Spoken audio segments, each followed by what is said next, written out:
सोचिए एक ऐसी घाटी जहां लड़कियां आजाद हैं, रंग बिरंगे कपड़े पहनती हैं, खुले बालों में नाचती हैं और अपने देवताओं की पूजा करती है।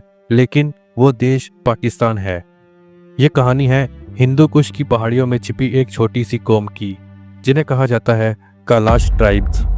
वो लोग जो आज भी वेदों की परंपराएं निभाते हैं, देवताओं को पुकारते हैं और जिन्हें पाकिस्तानी कट्टरपंथी काफिर कहते हैं। लेकिन क्यों? कौन है ये कैलाश? क्या ये भारत के बिछड़े हुए लोग हैं? क्या ये हिंदुओं के आखिरी वंशज हैं हिंदू कुश में? चलिए चलते हैं इस रहस्यमयी दुनिया में। हिंदू कुश की गोद में छिपी एक सभ्यता। हिंदू कुश नाम से ही लगता है जैसे किसी वीर गाथा का टुकड़ा हो। यह पर्वत श्रृंखला अफगानिस्तान से लेकर पाकिस्तान तक फैली हुई है, लेकिन इसकी सबसे दिलचस्प कहानियों में से एक है कैलाश वैली, जो पाकिस्तान के चित्राल जिले में स्थित है। यहाँ पर बसते हैं कैलाश लोग, जिनकी जनसंख्या मुश्किल से 3000 से 4000 के बीच है। यह जनजाति बाकी पाकिस्तानियों से पूरी तरह अलग है। इनके कपड़े, संस्कृति, धर्म और जीवन शैली सब कुछ एकदम अनोखा। और सबसे चौंकाने वाली बात, ये खुद को आर्य मानते हैं और इनकी जड़ें कहीं ना कहीं वेदों और सनातन संस्कृति से जुड़ी हैं। रंगीन कपड़े, देवताओं की पूजा, लेकिन देश में काफिर घोषित। कैलाश लोग खुले तौर पर देवताओं की पूजा करते हैं। इंद्र, वरुण, अग्नि जैसे देवताओं का जिक्र आज भी उनके गीतों में होता है। उनके तीज त्योहार जैसे कि जोशी, चौमोस और उच्चल किसी हिंदू त्योहारों से कम नहीं। महिलाएं रंग बिरंगे परिधान पहनती हैं, शराब पीती हैं, नाचती हैं, गाती हैं, लेकिन पाकिस्तान के लिए ये सब हराम है।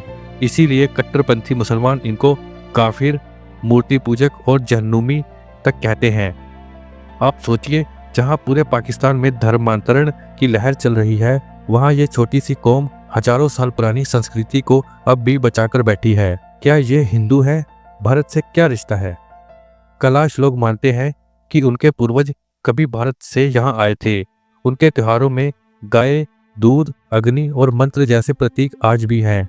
कुछ इतिहासकार मानते हैं कि ये लोग वैदिक आर्य संस्कृति से जुड़े हुए हैं, जबकि कुछ का मानना है कि ये अलेक्जेंडर द ग्रेट की सेना के ग्रीक सैनिकों की संतानें हैं।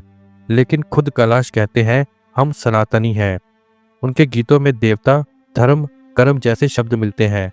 उनके देवी देवता जोष्टा, बलीमैन और महादेव किसी वैदिक देवता की याद दिलाते हैं।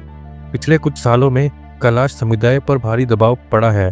कई लड़कियों को जबरन मुस्लिम बनाया गया, लड़कों को नौकरी के लालच में इस्लाम कबूल करने पर मजबूर किया गया, और जिन लोगों ने विरोध किया उन्हें कहा गया या तो मुसलमान बनो या देश छोड़ो। आज स्थिति ये है कि हर साल कैलाश समुदाय से 10-15 लोग धर्मांतरण कर रहे हैं। अगर यही चलता रहा, अगले 50 सालों में कैलाश केवल किताबों में रह जाएंगे। भारत से उम्मीद क्या बचा सकता है ये सभ्यता? कैलाश के कुछ बुजुर्ग अब भी भारत की ओर देख रहे हैं। उन्हें लगता है कि शायद भारत ही उनकी संस्कृति की रक्षा कर सकता है।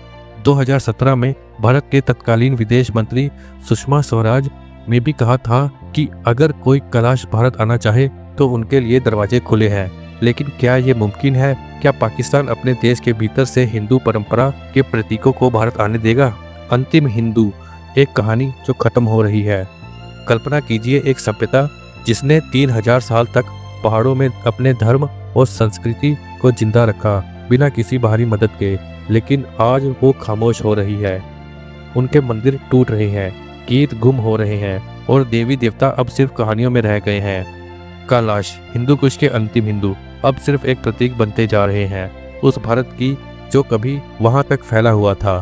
तो दोस्तों, अब सवाल आपसे, क्या हम कुछ कर सकते हैं इस सभ्यता को बचाने के लिए? क्या ये दुनिया केवल ताकतवर धर्मों की होगी और छोटी जातियां मिटा दी जाएंगी?